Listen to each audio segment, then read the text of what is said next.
Hi everyone, it's me, Arielle, and it's Wednesday Warriors.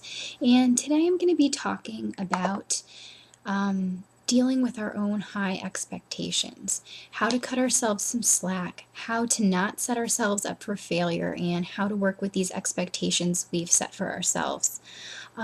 Maybe even why we've taken to setting such high expectations of ourselves with our eating disorders and otherwise.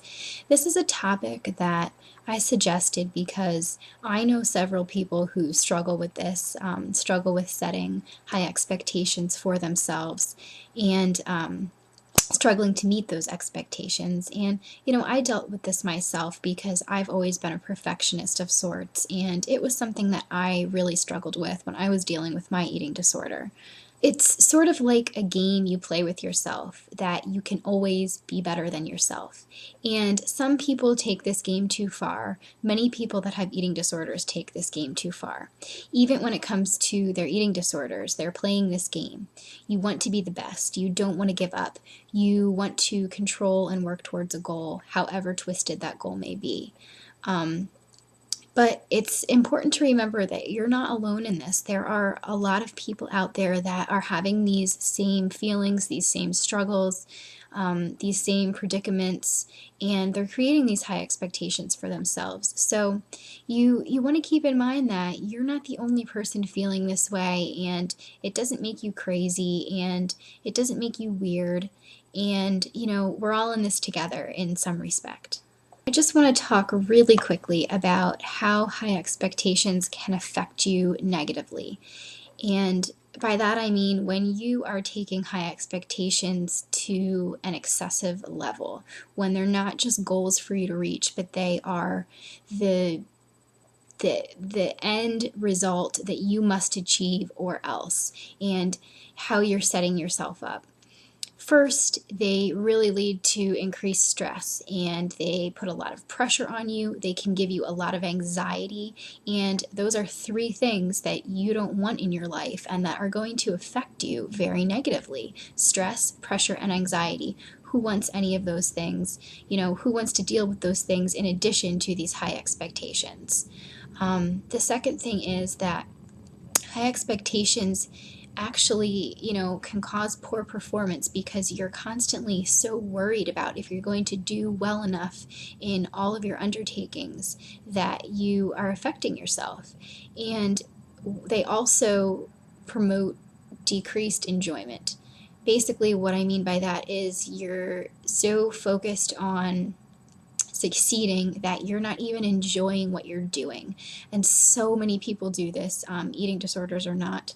They are involved in something, whether it's their career, whether it's their scholarly career, whatever the case may be, they are putting so much of themselves into this thing, and they have these high expectations. They're such perfectionists, and it's their whole life basically, but they don't even have the time or energy or focus to enjoy it. The actual pleasure is being taken away from it. And whatever little pleasure they do have is so short lived, and it's just a really unfortunate thing.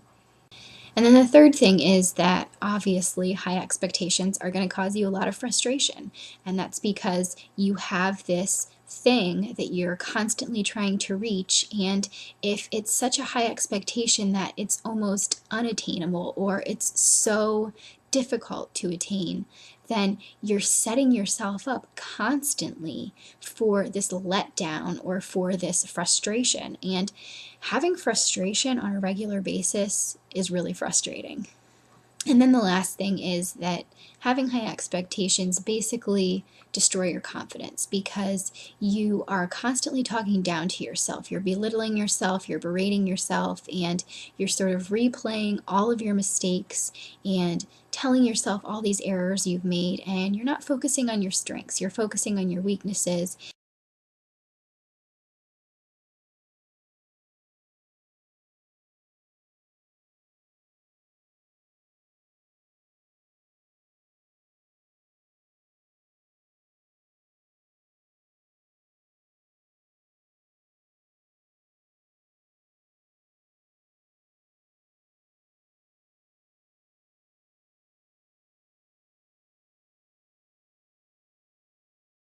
I'm going to be talking next week about dealing with other people and the issue of being people pleasers, worrying what people think of you or will say about you, and how unhealthy that is. So I'm not going to delve into that today.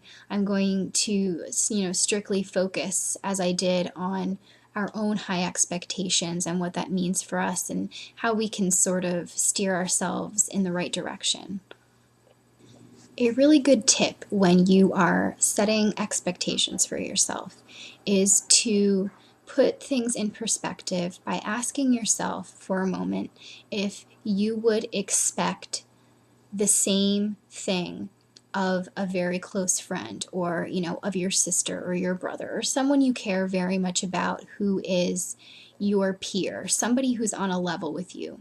Ask yourself if you would expect of them what it is you're expecting of yourself. And I know a lot of people that have high expectations of themselves also have very high expectations of other people, but typically they hold themselves to a higher standard than they do other people. So that's just a way of sort of putting it in perspective.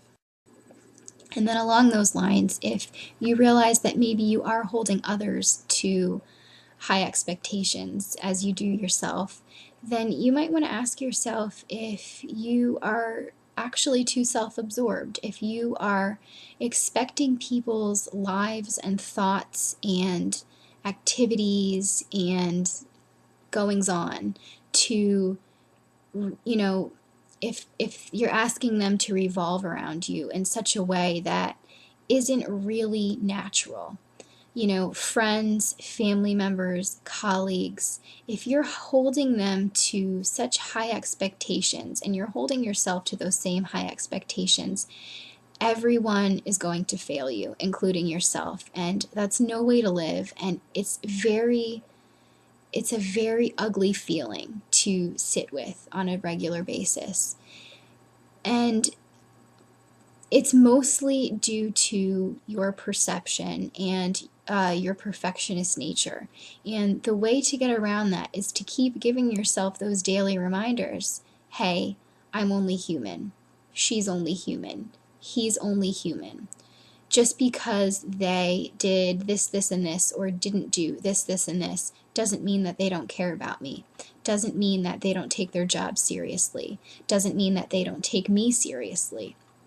And, sort of pep talk yourself. I mean, people always talk about how people who talk to themselves are crazy. But I mean, there's really something to giving yourself a little pep talk here and there, even if you have to write it out once, a little paragraph that you can look at in your notebook from time to time to just sort of remind you, to reiterate, to reinstate that you're only human and everyone in your life is only human, and we're all allowed to make mistakes and we all have different levels of success.